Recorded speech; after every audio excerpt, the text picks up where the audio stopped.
Оңтүстік Кореяға жұмыс істеуге кеткен отандасымыз әлі өлі күйінде табылды. 39 жастағы Батыр Оразовтың мәйіті Канвандо қаласындағы пәтерден анықталған. Алдын ала болжам бойынша ол табылардан 4 күн бұрын жүрегі ұстап қайтыс болған.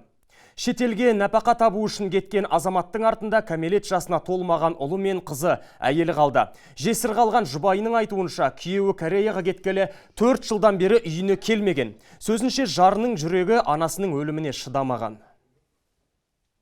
Мен мына уақытта қайтам деп айтпаған, бірақ осы биыл қайтып қалуым мүмкін деген себебі өзімнің жоспарларым бар, соларды амалға асырып сосын барам деген.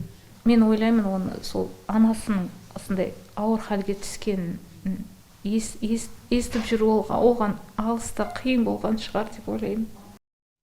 Жерлесіміздің мәйітін Қазақстанға алып келу оңай болмай тұр. Себебі ол шетелге заңсыз жұмыс істеуге кеткен. Сондықтан билік ешқандай көмек көрсете алмайды екен.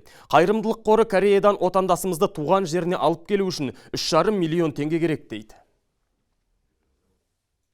Корея елінде заңсыз жүрген отандастарымыз осындай жағдайға тап болған кезде оған мемлекет тарапынан, сыртқы істер министрлігі тарапынан, елшілік тарапынан ешқандай қаржылай қолдау көрсетілмейді. Себебі олар Корея аумағына кіріп бара жатқан кезде өздерінің жеке бастарын сақтандырған емес, жай ғана билетті алып Корея еліне ұшып кете берген.